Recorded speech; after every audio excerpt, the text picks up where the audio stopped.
Hi.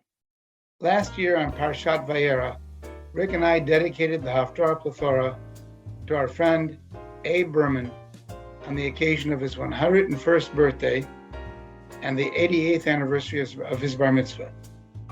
This year we're dedicating the same episode of Haftarah Plethora to Abe's 102nd birthday and the 89th anniversary of his Haftarah. We're sorry we're not going to get a chance to hear him chant that Haftarah, but we extend our best wishes to Abe and to his lovely wife, Annette, and we hope that we'll get a chance to see them soon. And we hope you'll enjoy this episode, a reprise of last year's Haftarah Plethora for Vayera. We think you'll find it interesting. Shabbat Shalom.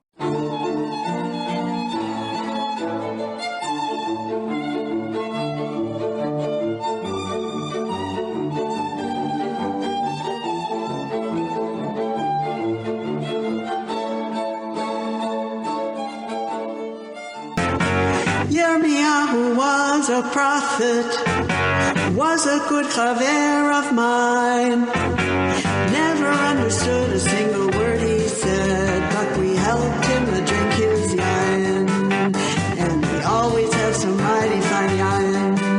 Singing Simchat Le'olam, Kol HaYiladim now. Simchat to the dagim in the deep blue sea. Simchat to you and me. Welcome to the Haftarah Plethora video podcast, where we might not bring joy to the world, but we do talk about prophets like Jeremiah, Isaiah, and Ezekiel. That's the big three right there. Absolutely. If you took all the possible Haftarah readings for the year, Shabbatot and holidays, you'd find that of the 82 different selections, 37 of them, that's 45%, come from these three prophets. And today we're back to Ezekiel, or Zeke as he's known to his good friends like you and I. And speaking of friends, I'm joined by my very good chaver, Rick Muller, our king of cantillation. How are you doing, Rick? I'm doing just great on this momentous day. But you forgot to say you're Larry Herman sipping some very fine wine. What are you drinking today, sir? Well, I've got a nice South African Merlot of Vergelegen 2012. Very nice. Our stock of South African wines is starting to run down. I may have to start drinking some more California wines. Help support the local economy. Sounds like a good idea. As you know, I'm more into water. So, lachane. L'chaim to you, Rick. But you're into trope and Torah and Haftarah, and we're glad of that. But Rick, this week's Haftarah is probably not one that you've read very often, at least not in the Library Minyan. That is true. I've not read it in the Library Minyan. That's because one of our most esteemed Bethel members has dibs on it every year. That's right. Indeed, he does. And that member is our friend, Abe Berman. And this is Abe's bar mitzvah Haftarah. Abe is going to be celebrating his 101st birthday this week. Or you could say he's celebrating the 88th anniversary of his bar mitzvah. It's very lucky, 88. Yeah, there you go. Uh-huh. I could, and I will say that. I haven't been in the community for all that many years, but I can tell you that nothing gave me more pleasure as a gabbai than to call up Abe for the maftir on the anniversary of his bar mitzvah. We should also mention that Abe is the oldest member of Beth Am's Torah Club, which is a youth organization.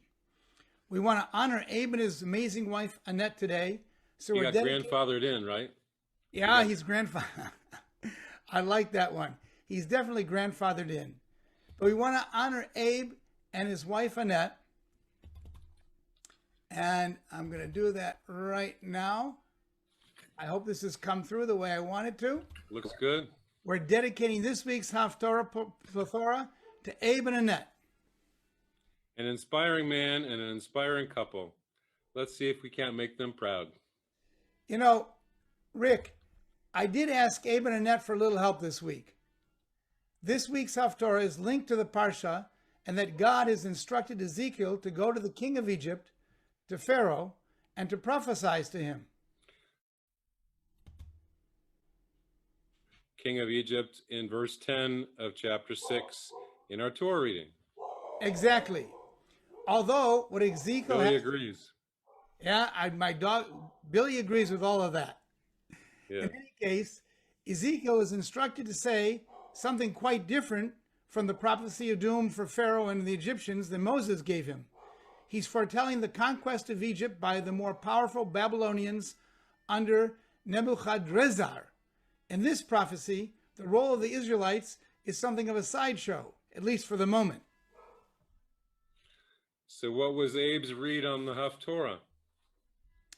Well, according to Annette, Abe sees the short poem in verses 3 through 7 as rather a comic and humiliating image in which Ezekiel, in the name of Adonai Elohim, mocks the croc. Mocks the croc? Explain.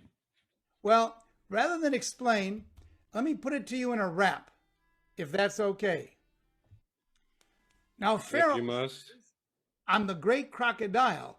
I'm the one who created the Nile. This is my river that I created, and my powers here are unabated. I like it. Captures the arrogance of Pharaoh here and in the Parsha. Yes, but here's Adonai Elohim's response. Ha, you rivered lizard, I'll hook your jaws and haul you to the shore to my people's applause. Your scales will dry, full of fish, as you scorch in the desert in anguish. Before you rot, the birds and beasts will use your carcass for their feasts, and all the house of Egypt shall know that it was me, Adonai, who made it so. Clever. But what's this got to do with Ezekiel and his people? It's coming. You're cursed because my people you mislead. You supported them like a weak reed. When they leaned on you, you broke and shattered. In retribution now, your people shall be scattered. Well, that's a great reworking of the text. I think it's time to actually get to the text and the trope, sir. Absolutely. Time to hear your ideas about the trope. Oh, okay. Well, I see the Ko-amar right at the beginning, the the Zarka and the Segol, one of the rarest tropes. The Pazer is the rarest, and the next is the Zarka and the Segol on top of Ko-amar and the word Elohim, the fourth word. So it's very declarative. It's a pronouncement, and it certainly goes with listen to me. This is the word of God that I'm seeing or hearing. So there's 5 times in this piece of Haftarah that the rabbis chose. There's 5 times that we have Ko-amar Adonai Elohim, and each time it gets a special trope that we can go through as we do the parts. I noticed that. And then Ezekiel likes the word lachane. Indeed. Yeah, I learned it as therefore. The Eitz Chaim translated as is assuredly in verses 8 and 10. And Certainly, they're all correct. yes, yeah. So that's pretty much it. All right, so let's get to the chanting. Trope. Let's get to the chanting, and we can discuss them more as we do the different parts. Rick, I suggest that we divide the reading into 4 parts this week. The last 2 verses of chapter 28 and the first 2 verses of chapter 29 are the introduction to the prophecy. And then we'll read verses 3 through 7. That's the prophecy that I just rapped about in verse form. That's followed by verses 8 through 16, which is really a restatement of the prophecy in prose. And we conclude with verses 17 through 21, the end of the chapter, the conclusion, which explains how Nebuchadrezzar is the agent of God's prophesied destruction of Egypt, providing the opportunity for Israel to survive, at least temporarily. Yep. Okay. And before I start, I want everybody to know that I know that Annette is a teacher of students, teacher of Haftarah, and I imagine other things. And one time years ago, we had a discussion about the Etnachtah. she likes a shorter version of it, at nachta. I've always done at nachta, but in deference to Annette, I'm going to do it her way today to honor her and Abe. Yep. Well, let's announce the pages, say the bracha, and get started.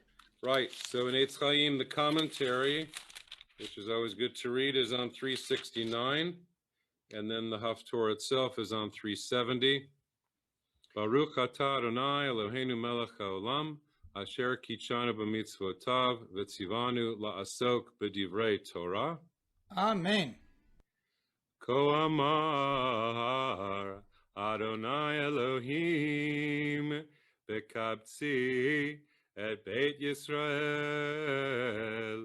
min ha'amim asher nafot suvam v'nigdashtivam le'enei hagoyim v'yashvu al admatam asher natati le'avdil Yaakov v'yashvu aleha lavetach uvanu vatim v'natu chramim v'yashvu lavetach basoti shvatim bechol hashatim otam misvivotam v'yadu ki ani Adonai Elohehem bashana hasirit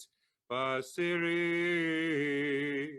vishnei masar lachodesh hayad var Adonai elai lemor ben adam sim panecha al paro melech mitzrayim v'naveh alav ve'al mitzrayim kula. Rick, a couple of things strike me here, and when you're reading it, in your reading, one is you've got that zarkef gadol on the word asiri, which just means 10th. It's actually part of 10th. It's part of 12th, right? Because it's asiri Shnei masar, yeah. So, well, it's the 10th month, right? It's the yeah. And it just strikes why such a special trope? Yeah, I don't know. And then Ben Adam, son of man, or mortal. Right. That's a very common phrase, but I don't know. The Ben Adam to reach people. I don't know why Ba'asiri has the same trope. Right, but that "oh mortal" is very impressive. Yeah. Well, should we get to the poetry? Right. And so the next part, the Ko-amar, is a munach lagarme, and then a regular munach, and then revia. So not as forceful as the first time, but a separating and announcing kind of phrase. So 3 through 8. And not 7, 3 through 7. Right. Well, you start off with my favorite, the kadma v'azla. Yes. So rather dramatic, saying that this is what you have to say, right? Yeah. But besides that, not very many interesting trope, with the exception of a bunch of tavirs there. Yeah. There's a fun word kids have always enjoyed when I've taught it. The scales, the fish scales, the kas kisotecha. You get that twice. It's kind of a tongue twister, but if you can get it, it's a fun word. Yeah, well, those scales are really important, as the Pharaoh is depicted here as a crocodile. Yeah. Why don't you go for it, Rick? Okay. Daber ve'amarta Ko-amar Adonai Elohim Hineni alecha Pharaoh melech Mitzrayim Hatanim hagadol Harovetz betoch yorav Asher amar li yeori v'ani asitini. ונתתי חכים בלחייך, והדבקתי דגת יורך בקשקשותיך, ועליתיך מתוך יורך, ואת כל דגת יורך בקשקשותיך תדבק. ונטשתיך המדברה אותך, ואת כל דגת יורך על פני השדה תיפול, לא תאסף ולא תכווץ, לחיית הארץ ולעוף השמיים נתתיך לאוכלה. ויראו כל יושבי מצרים כי אני אדוני, יען היותם משענת קנה לבית ישראל.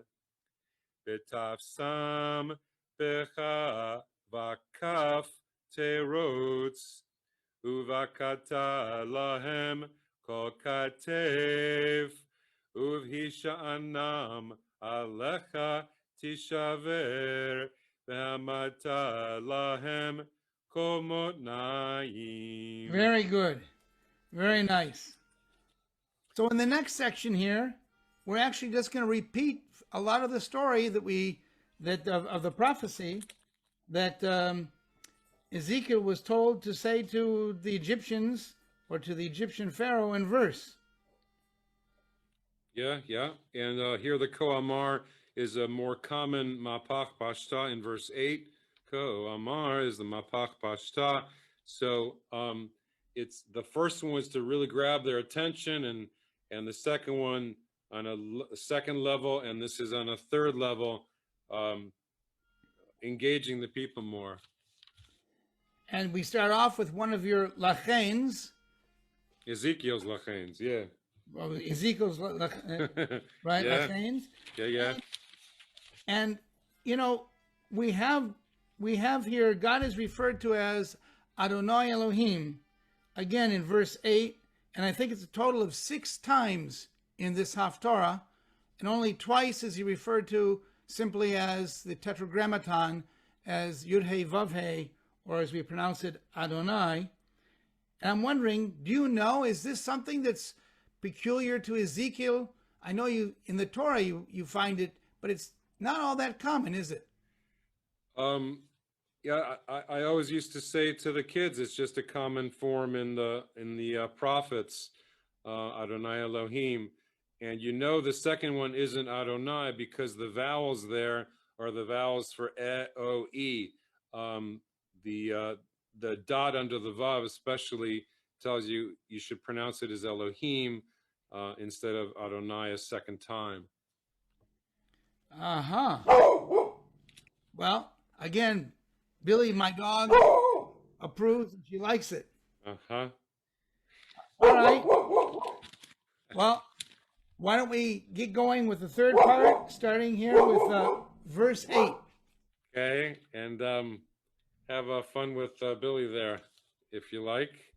So 8. Lachane, Ko-amar, Adonai Elohim, Hineni, Mevi alayich charev, V'yichrati mimech Adam uvehema,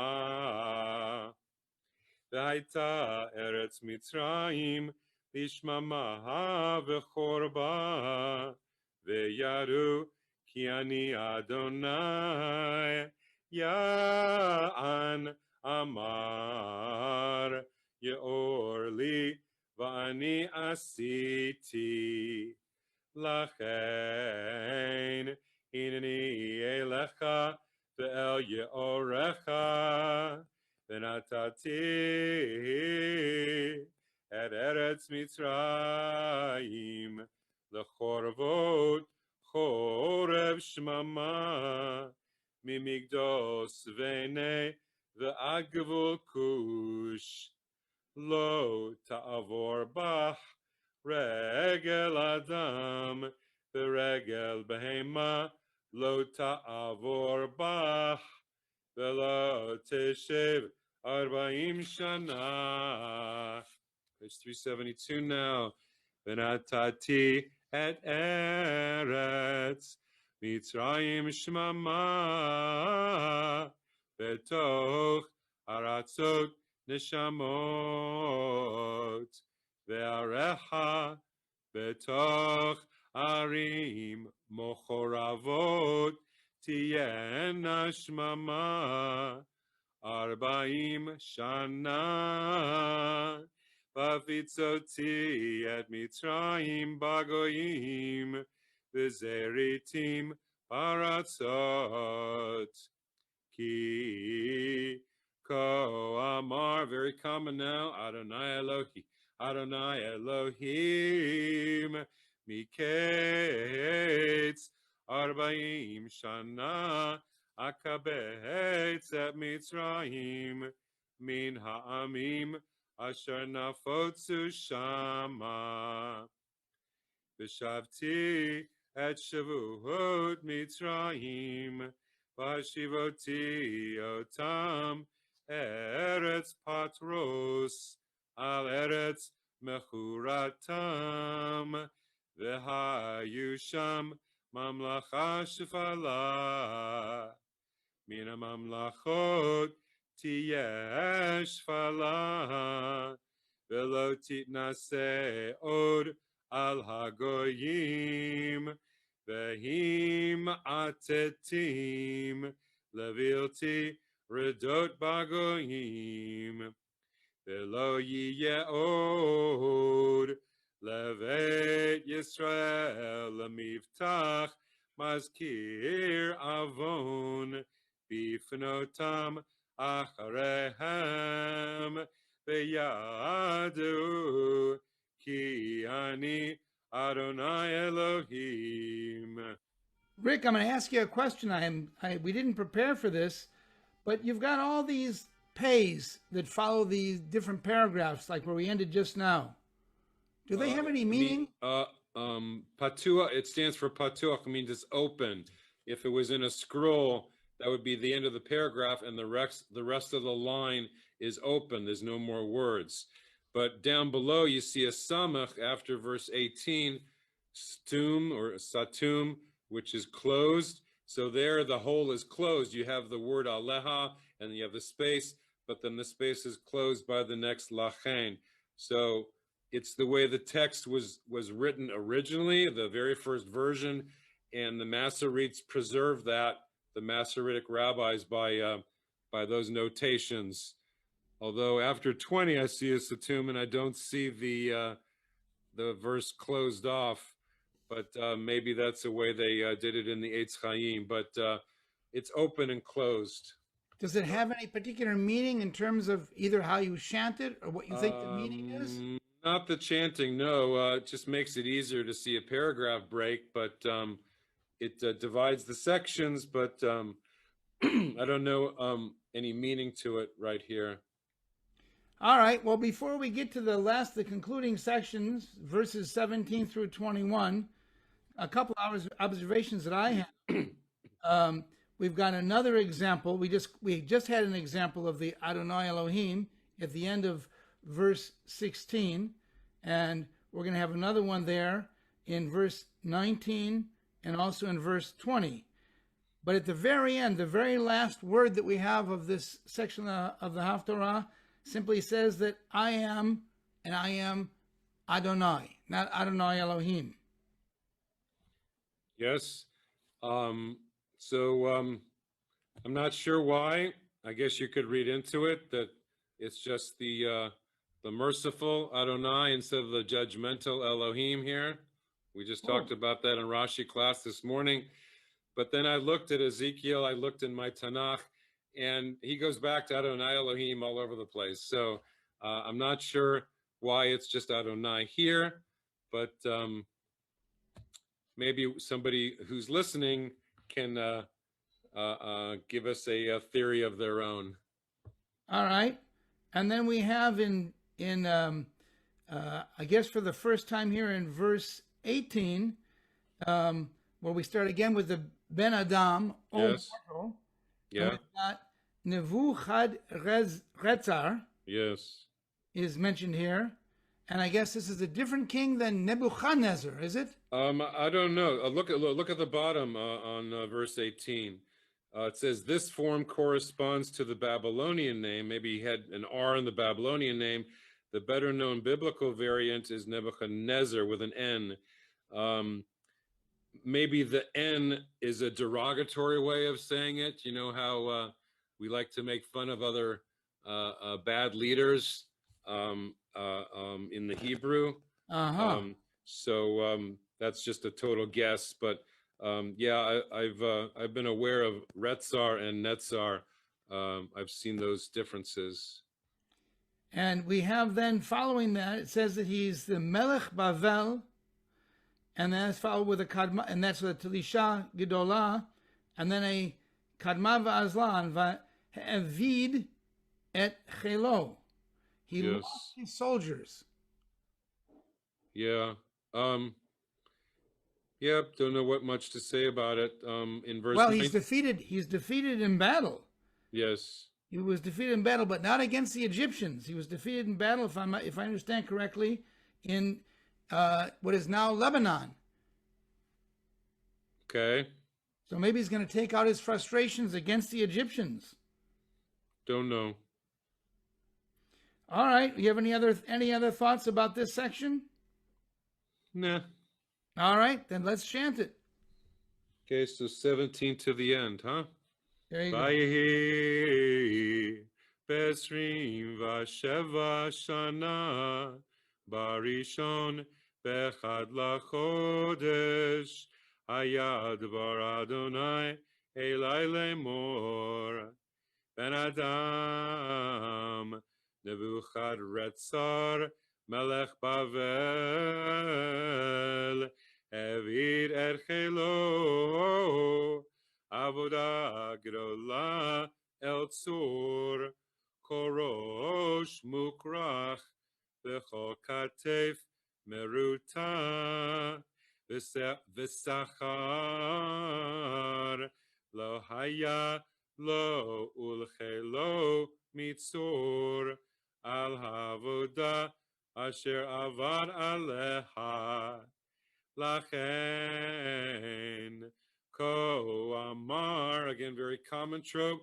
Adonai Elohim, Hineni noten, Nebuchadrezzar melech Bavel, et eretz Mitzrayim, v'nasa hamonach, v'shalal shalalach, uvazaz bizach, v'haita sachar lechelo, pulato asher avad bach, natati lo et eretz Mitzrayim, asher asuli, neum Adonai Elohim, vayomahu,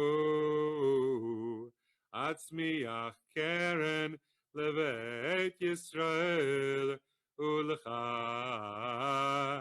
eten pitchon pe, betocham, veyaru, ki ani Adonai. So Beit Yisrael only comes in here in the last verse. Yes? Interesting. Any last thoughts, Rick? Nope. All right. Yeah, Well, I'm happy.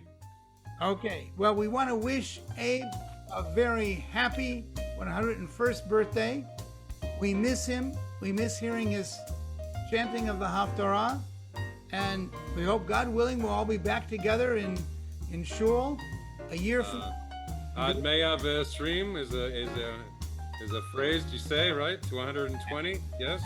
Absolutely. And we just look forward to a good year, and to seeing all of us, including Abe, back in Shul together. So happy birthday, Abe, and Shabbat Shalom to everybody else.